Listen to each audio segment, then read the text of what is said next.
All right. All right. So, how are you? I'm okay. You looking a little sleepy? Yes, I am sleepy. I've been in quarantine. Hopefully, I get to go back to work tomorrow. But I've been in quarantine since last Wednesday, and it is almost the next Wednesday. So, 7 days I haven't been at work, Ooh. which is frightening because I usually work 3 jobs. Yeah, that's something. It's a long time. Yeah. But, I mean, I'm glad you're not sick. No, we got tested last Friday and got our results back. We did? Saturday? Sunday. We got them back Sunday. I don't remember this. COVID negative. Just kidding, I Obviously. remember. Yep. No COVID. Test wasn't as bad as I thought it was going to be. I definitely thought it was going to be a lot worse. Well, to hear some people talk, they scrape your brain. But it just felt kind of like you crushed up pool water and snorted it in a powder. Yeah, just like that. Yeah, because that's how liquids work. Yeah, it just kind of felt like you snorted pool water. Not too bad. Yeah, and it was over quick. So if you have any questions, just go ahead and you might as well just go get tested. Yeah, it was pretty easy. So obviously I have a lot more free times on my hands. Mm-hmm. Going from 3 jobs to 0. I spend all of my time now just sitting on the couch watching SpongeBob still. Hey, welcome to my world. So I've had a lot more time to gather information on topics. Uh-huh. And today's topic is going to be spontaneous human combustion. Which we all know 1 in 3 men suffer from. I don't think that's what we're talking about. Sounds like the same thing. I gathered all the information that I could find. Uh-huh. I went down the rabbit hole. My first introduction to this was watching Unsolved Mysteries as a child on Lifetime Network. Mm-hmm. I think, looking back, I should have been watched a little bit more. Like paid more attention to? Like, Yeah. What are you letting your children watch on TV? Pretty much. Mm-hmm. Because as a child, I can tell you that learning that sometimes people just kind of catch on fire for no reasons was terrifying to me. Yeah, that sounds horrible. When I was a kid, I was afraid to take a bath because of Jaws. So, I was also scared of bathroom stalls because of Scream 4 ooh. and Raggedy Ann. Well, Raggedy Ann, I'm pretty sure that's the Annabelle doll is actually a Raggedy Ann doll. You don't have to remind me. I'm very much aware. Whenever she was rumored to have gotten out, I was terrified. Just like the movies make it this really weird, creepy doll, but how plain it is to me makes it more creepy. How plain the actual doll is. Raggedy Ann is not plain. She has lifeless eyes and she is terrifying. But it's just a doll. Well, did you hear that she had escaped? I read something about it. But if you're listening, Annabelle, we're not afraid of you. We're definitely afraid. We're locking the door. Please do not come here. Don't keep your cotton stuffed ass away from here. We don't want you here. So, back to spontaneous human combustion. Right. Obviously. Which never happens. I swear.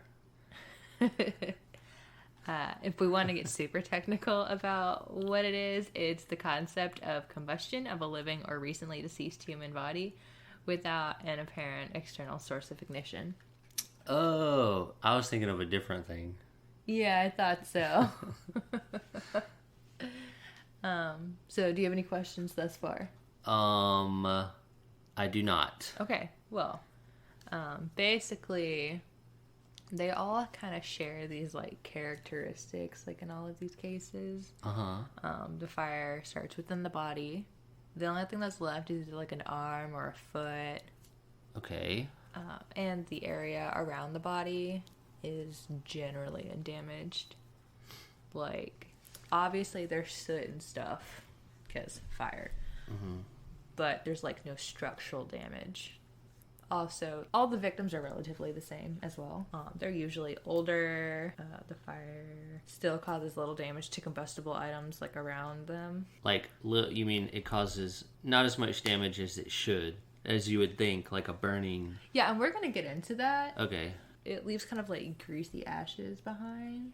My favorite. Yeah, it's delicious. And then a lot of the victims are alcoholics Or they drink gasoline.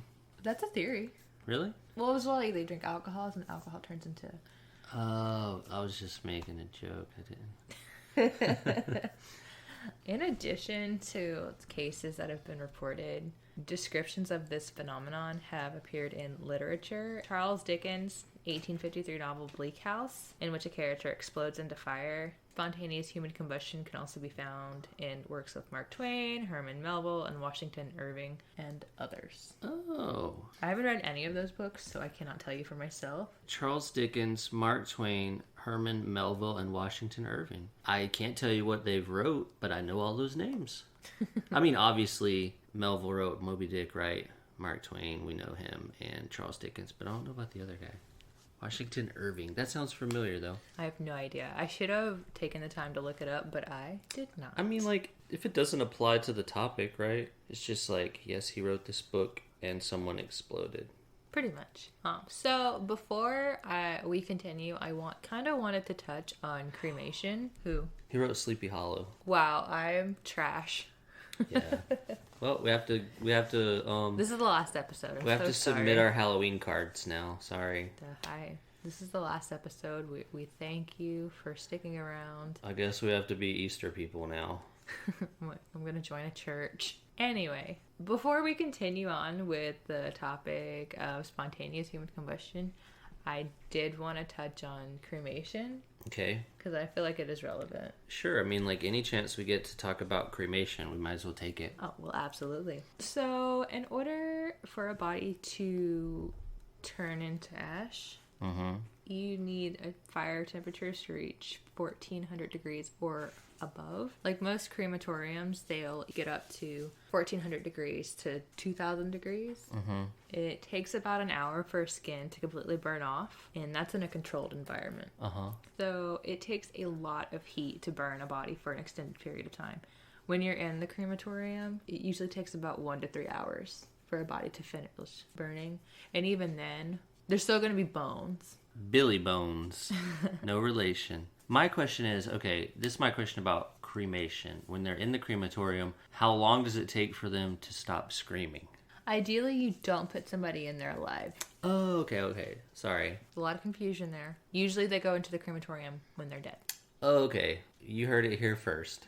Don't put living people in crematoriums. So that's why in a lot of cases where you find people try to burn the bodies to get rid of the evidence, you'll find that they're unsuccessful because it is difficult to cover up a fire at that intensity for that long. Rookie mistake. Going back to spontaneous human combustion, there's been at least 200 instances of it happening, and it dates all the way back to the 15th century. The first known case of spontaneous human combustion happened in 1470 when an Italian knight named Polonius Fortutius enjoyed a couple of glasses of some strong-ass wine and began to burn fire. I would have thought maybe rum. Not wine. I mean, maybe it was like that undiluted, like, you know what I mean? Like, that's that wine you gotta mix with water. Like toilet wine. It's hooch. So he burped fire, eventually succumbed to those flaming burps. And he died. I imagine the people around him thought it was some kind of like really cool party trick. Yeah, that just backfired. They're like, I was just in France like 2 weeks ago, and the knights there, they don't do this. They don't do this shit. His death was described in this catalog of weird medical phenomenon called Historarium and Attackarium Rariorium. Do you like that pronunciation? Yes. I practiced all day. This is what I was doing in the mirror earlier. Oh, fun. I thought she was casting a spell or something. So I assume that just means rare anatomical history. It was written by a man named Thomas Bartholon. If you wanted to read this book for yourself, you could find a first edition copy online for $3,463 plus $350 in taxes.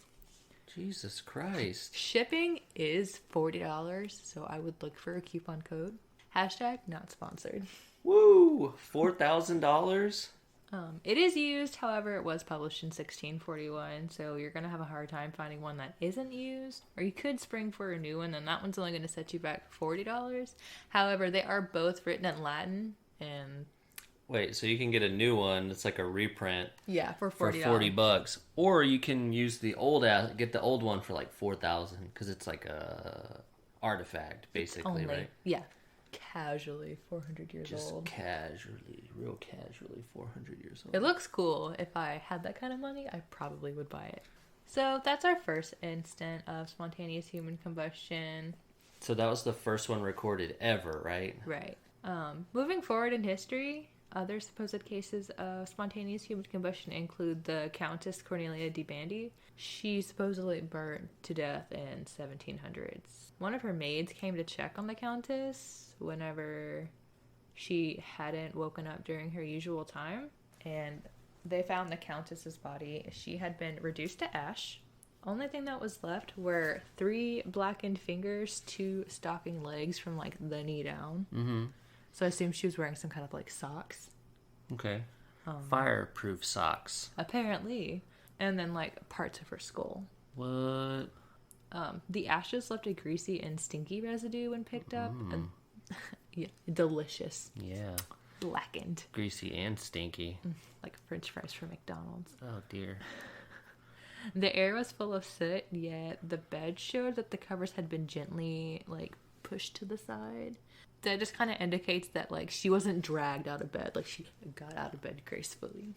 I just feel like countesses got up to some weird shit back in those days, right? Right. So like maybe her chambermaid or whatever the hell it is.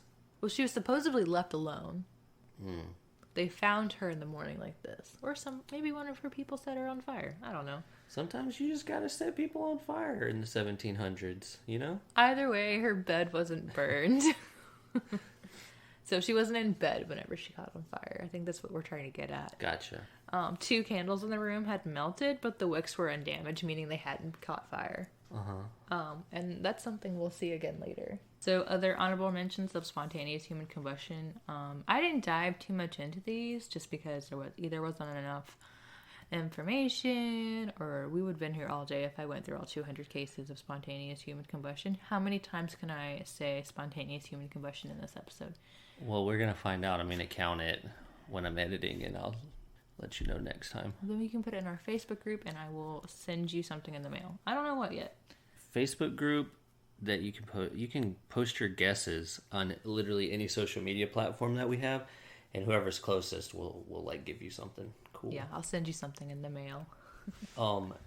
Yeah, let's just make an episode where we list the name of every person who's ever spontaneously. We'll do a small blurb of what happened. They caught on fire in the middle of the night. Nobody was there. We don't know what happened. And that's what it'll say for every single one of them. It'll be a 3-hour episode. Back to the people who died. I'm so very sorry.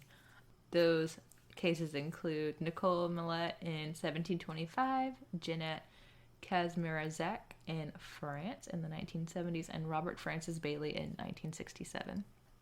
There was a fairly recent case that happened in 2010. Mm-hmm. That's the most recent one I can find, which is crazy because that happened 10, 11 years ago, roughly. Almost 11. Almost 11. Yeah. If I know my math, and I do, it was 10 years ago. Well, yeah, but I don't know. It happened in December. Oh, that's fair.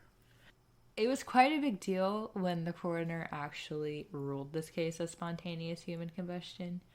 Michael, and I'm so sorry, Flaherty, who was 76 at the time, died in his home in Galway, Ireland. He was found lying on his back with severe burns to his head near an open fireplace, which means there was a fire burning. Right, or he was trying to start a fire at least, right? Right. So despite the apparent fire in the sitting room, which is where he was found, the area around him was particularly untouched apart from the ceiling above him and the floor directly below him. Okay. Forensic experts who investigated the scene inside the home determined that the fireplace was not linked to his death, and Dr. Coroner Sarah McLaughlin. Sarah McLaughlin. Definitely not Sarah McLaughlin. She's quoted as having said, "He's in the arms of the angels now." He said it was the first time in 25 years of investigating that he had recorded such a verdict. He quoted, "This fits into the category of spontaneous human combustion for which there is no adequate explanation." Well, not to rehash, but it sounds like something Sarah McLachlan would say. You know, whenever she's not doing ASPA commercials, she's a coroner in Ireland. Yeah, that's a man. That's a man. Gender bending at its finest. Yeah. Another case coming out of the UK was the case of Jeannie Saffin, and that happened in the 1980s. Sitting in a kitchen with her father and her brother-in-law, they said that they saw blue flames shoot out of Miss Saffin's stomach and that she had roared like a dragon. What? Okay, how does a dragon roar, you suppose? Like, what in their mind was a dragon roar? I guess like blue flames coming out of her mouth. I mean, like, if she would have roared without the fire, would she have still sounded like a dragon, you Well, that think? would have just been like a yawn. Okay. She was actually taken to the hospital where she died 8 days later due to internal burns. However, they didn't rule her death as spontaneous human combustion, as the coroner said there was no such thing. Boom. Oh, where were they at? This was in the UK. Irish coroner, Take English that. coroner, fight. But her brother-in-law insists that he saw what he saw. And also the kitchen was completely undisturbed by fire. Ooh. It sounds like she made it to the hospital. She died at the hospital. Whoa. I mean, She was the only case that I found that she, like, wasn't by herself. crazy. It sounds to me like Dr. McLaughlin's got some explaining to do. Clearly, they didn't go to the same coroner school, I mean, which I guess is just a medical school. I don't know how to be a coroner. I'm just a barista, so, like, that is beyond my realm of expertise. The case that I'm going to spend most of my time on is one of the most notable cases of spontaneous human combustion, and it's more of a theory rather than like a fact, obviously. But this belongs to the story of Mary Reeser. One of the earlier episodes of BuzzFeed Unsolved does a whole episode on her. Mm-hmm. They kind of touch the idea of spontaneous human combustion, but not entirely. That's like that's the two dudes that spend the night in haunted houses. Yes, but they didn't start off like that. Okay. A lot of people have talked about her. It's not just BuzzFeed Unsolved. Other true crime and paranormal shows have also touched on her because I guess spontaneous human combustion kind of touches the realm of like paranormal. Yeah, and crime, I Yeah. suppose. And crime, depending on like whatever you come to make of it. I mean, like, at the end of the day, if someone spontaneously combusts, it's going to be a crime scene, at least for a little while, right? I would While they imagine so. Try to figure out what's going on. I don't know. So, I'm sorry. Tell me about Mary Reeser. Well, her story begins on July 1st. That date changes depending on what article you read. However, July 1st is the one I saw the most, so that is the one I am sticking to. You know what? That's pretty scientific. So, July 1st. This is the night before she catches on fire. That's the build-up. Yes. So, her son is visiting her in her apartment in St. Petersburg, Florida. Okay. She mentions to her son that she has taken 2 Seconal tablets. And she might take another one before bed. Okay, what is that she's taking? Seconal is a sedative that people will get before they go into surgery. It kind of helps you calm down. I'm pretty sure Seconal is the type of drug that I was given whenever I was like having a full-blown panic attack before I got my gallbladder taken out. Okay, but not something people just casually take before bed, She typically. wasn't prescribed these pills. Okay, Florida, am I right? But her son is a doctor and was apparently unconcerned with his mom's drug habit. So her son was a doctor. She had pills that she wasn't prescribed. I'm not saying better here. anything. I'm just Paging Dr. Reeser to explain yourself. putting out what I found. Okay. So her son leaves. Mary falls asleep in her chair, like most grandmas. That are heavily sedated, yes. I'm looking at you, Mimi. Looking at you, Mimi, sleeping in your chair right now. Fast forward to the second. Mary's landlady describes smelling smoke at about 5 a.m. But she's unalarmed. She's unconcerned. She's going about her business. It wasn't until 3 hours later when she tries to deliver a telegram that she smells smoke again when she's approaching Mary Reeser's door. What year was this? We don't know, right? It's like the 1960s. Okay, I'm Did just... I not say a date? July 1st was... I don't remember a year. It just... Telegram got me. I want to say That's it's okay. 1967, but now I have to look. I'll look it up. You keep going. Okay. Well, I'm sorry that I have failed you. No. I just want to know, like, if this was a while ago, or if St. Petersburg, Florida, for some reason, is still delivering telegrams. Okay, so she died in 1951. Pretty sure this was the 50s. Okay, so yeah, 1951 is when she died. So this is 100% the 50s. Well, with Because it's the day, July 1st, 1951. I haven't had caffeine That's okay. in I'm like a week. overly caffeinated. I took a nap. I need like 6 shots of espresso over ice. Stat. Anyway, You know who might be able to help you with that without a prescription? Dr. Reeser. I don't think he's gonna give me cocaine. Well, Don't not put that with in that there. attitude. Oh God. I don't have a cocaine problem. I have a caffeine problem. Anyway, back to where we were before. Mary Reeser's landlady's trying to deliver a telegram at around 8 o'clock. She smells smoke when she's approaching Mary's door. Obviously a little bit more alarmed now. She knocks. There's no answer. She reaches for the doorknob. The doorknob isn't comfortably warm. Now, I don't know what your dad told you whenever there's a warm doorknob, but you don't open the door. Don't open the door. You know what? Where there's a warm doorknob, it's either fire or Florida. And you At some point, both of our dads were firemen. So don't open warm doors, people. What's it, like a backdraft or something that it causes? You open the door and like all the fire rushes out. I'm talking about. I do know what you're talking about. I do not know the name. Get Jean on the phone right now. Anyway, she doesn't open the door like a good little noodle. And she calls the police. Not the fire department. Well, I mean, tomato, tomato. Okay. It's one number, right? It's gotta be. You would know more than anybody. Yeah. So they finally opened the door. Mary Reeser's remains were found in the chair in which she had been sitting in. And by her remains were found, I mean like what was left of her. Reeser's Pieces. That is terrible, and I love you. All that was left of her was her foot. Mm-hmm.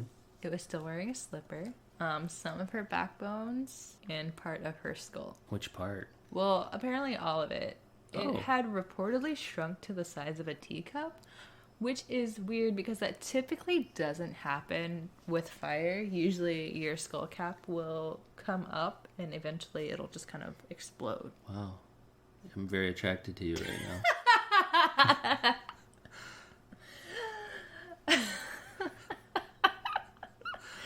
The area around the body is generally undamaged. So, like, her walls were fine. Objects around her are fine. Mm-hmm. You can tell that it was a very, like, localized fire. Some plastic household objects had lost their shape, but they weren't burnt. Like, they had just melted. Or, Okay. like, casually just kind of deflated a little bit. An analog clock had stopped working at, like, 2:26 a.m. While What? her wristwatch hadn't stopped working until it hit 4. Good wristwatch. It's a good wristwatch.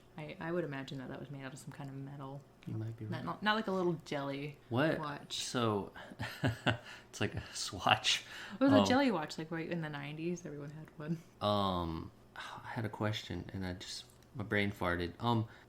The analog clock and the watch both stopped. Yes. So like they got too hot and they stopped, or like Well, they melted. the analog clock, the light switch had melted, or like the socket had melted. Oh, that'll do it. Yeah, which stopped the analog clock. And I'm gonna assume with the wristwatch, it kind of like reached its melting point.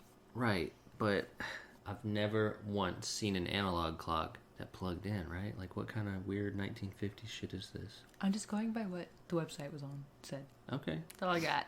Oh, you know what? I bet you I know what kind of clock it was.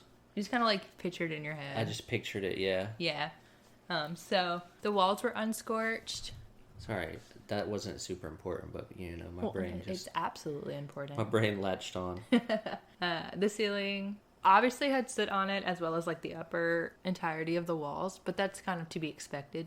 But like the paint wasn't cracked, and again, there were some candles that had melted, but the wicks were untouched, meaning they hadn't been lit. And none of her neighbors were affected by the fire. Oh, and before I forget, there was a stack of like dried newspapers next to her That chair. didn't burn? No, they were completely untouched. What? And of course, the chair she had been sitting in was scorched, but she was sitting in it. But it was just scorched. Like, it wasn't burnt. Well, it was burnt. Like, it was crispy by the end of it. She'd been burning in it for like 3 hours. Yeah, that kind of clock. That's what I pictured, yeah. So, and investigators did send samples of like the carpet and her chair and like what was left of her body, trying to figure out like what kind of conclusion about how the fire started. They did find fat underneath the rug of her chair, and fat will burn. That's why you don't keep fat under your rugs. Rookie mistake. Casual. I usually store my fat in a airtight container. Yeah, known as my belly. The chair that she was sitting in, the fabric and the stuffing was determined that it wouldn't have caught fire. Therefore, it couldn't have been the cause of the fire because the fabric and the stuffing would have just like smoldered. Instead of like actually igniting. And there was no evidence of lightning or anything electrical that would have caused the fire. The police chief included a note in her file saying that we request any information or theories that could explain how a human body could be so destroyed and a fire just so confined to such a small area that so little damage was done to the structure of the building and furniture in the room. Police were kind of stumped on this. Yeah, I mean... It's kind of like... confusing. Yeah. Well, can you just imagine like walking into this? Like, oh, there's a foot on the ground and there's nothing left. Like, this body burnt up, but these newspapers didn't. Yeah. And like, she would have to have been burning for at least 3 hours to be completely... Yeah, and then the chair, like, was just... crispy. Yeah. And then there's just the one guy that was there probably, he's like, I got 2 more days to retirement. I don't need this.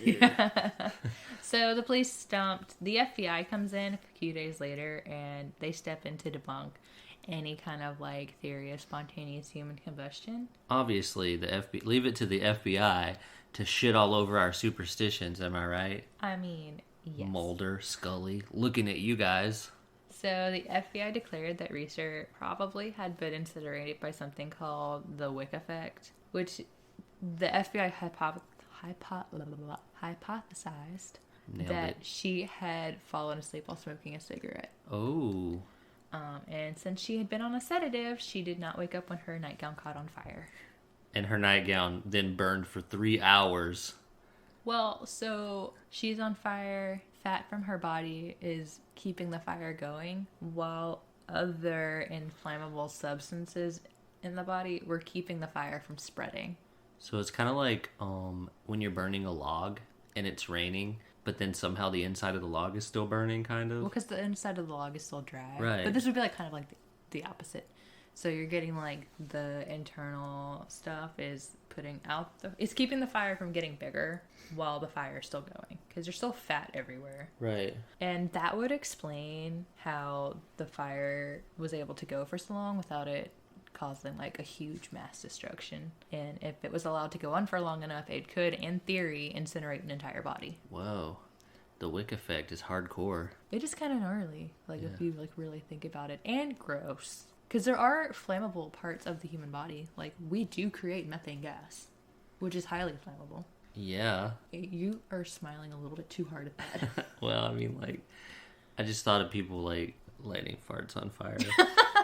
I'm 12. I'm a child, apparently. I'm Billy Bones, and this is Jackass. I'm Billy Bones, and I smirk at fart Still laughing at fart jokes. Yeah. Moving forward, in an attempt to... let's play devil's advocate and just debunk the whole spontaneous human combustion myth. Okay. There are a number of explanations for these kind of like instances to happen. So, oh yeah? Name one. Well, one would be the Wick effect. We just went over that. Okay, fair enough. So most of the victims, like I said previously, they are kind of like older. Uh-huh. They're also older people near hot objects, open So flames, fireplaces, cigarettes, which I didn't even think about cigarette being an open flame, but if you put out a cigarette in a trash can full of like paper, it will ignite. Yeah. But, fun fact, if you drop a cigarette into a puddle of gasoline, it won't. it'll go out. Or because gasoline's wet. But I did have a friend whose apartment caught on fire because they wasn't a cigarette, it was something else. But What? I don't... we'll talk about it later. Just kidding. They threw it in the trash? I think it was just kind of like a passing thought. Oh, well, don't be stoned and stupid. So many of these people were last seen drinking, smoking, taking sedatives in the Mary Reeser case. Living in Florida. Yeah.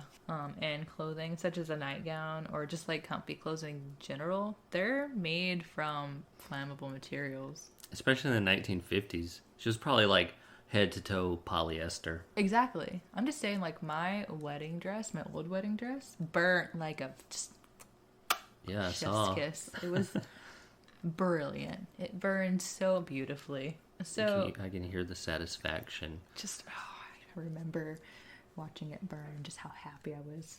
Yeah.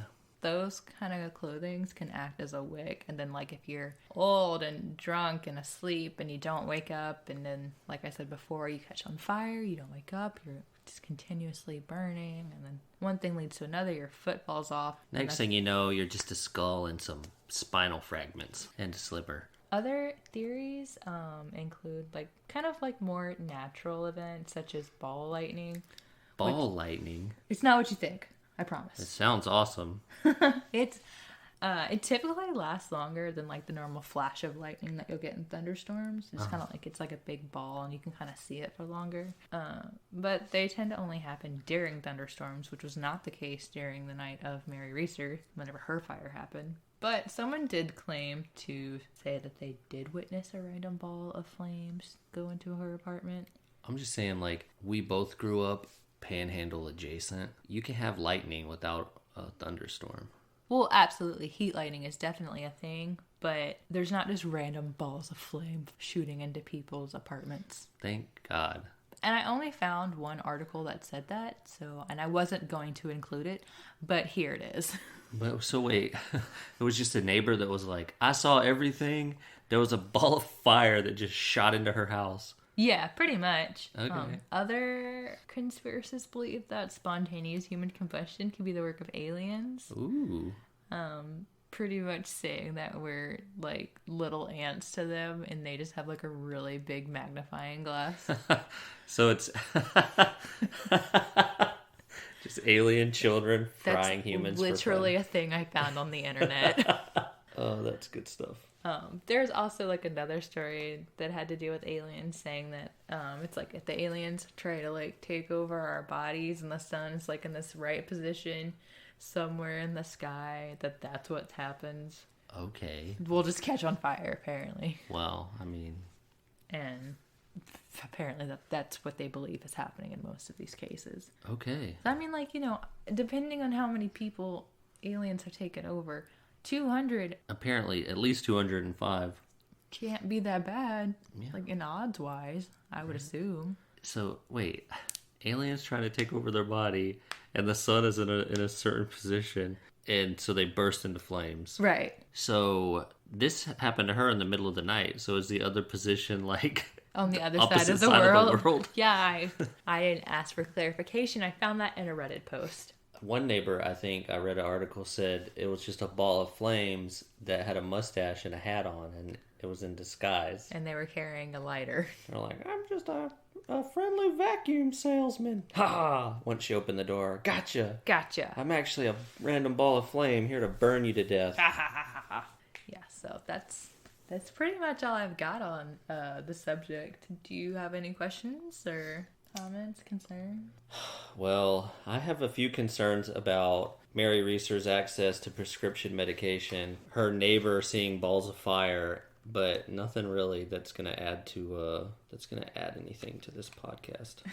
So we want to thank my best friend and my sister and your friend Kendall, right? Yes. They are being guinea pigs for us right now. So thank you, Scarlett, Melody, and Kendall. We also need to thank Darren Curtis for the intro and outro music. Oh, yeah. Darren Curtis, we got him from YouTube. He has a bunch of royalty-free stuff. He just wants, obviously, to credit him. But all of his stuff is really cool anyway, so go check him out. Yeah. Even if you don't need the music, just go listen. Check him out, yeah. The cover art is by me. If you think you can make it look better, please just email me. I'm fully open to ideas. Which you can do at ouroddemail@gmail.com. If you want to see pictures related to this episode, you can go to Our Odd Insta on Instagram. If you want to send us an email or to suggest topics and in your own personal stories about spontaneously combusting, you can do so at the email we just said before, and it was ouroddemail@gmail.com. I love that. Yeah. If you want to interact on the Face Space and discuss this episode, you can do so at Our Odd Facebook group. Yeah, you can search Our Odd Facebook group, and a few things pop up, but you'll see our logo, so it's pretty straightforward. We have a Patreon, and we're not quite sure how to use it yet, but if you want to subscribe, and I'll send you my own homemade macaroni art. Yeah, we're trying to get our Patreon kind of squared away and working on the tiers and everything. So, like, it's there if you want to go there and save the page. It's a work in progress, so just bear with us. We hope you'll join us next time, where we'll talk about something that's to be determined. It's either going to be the Dark Web or Gypsy Rose or maybe Harold the Doll. Unsure. So, tip your baristas. Be nice to your emergency personnel. And we are the Boneses. And we're out. Bye-bye.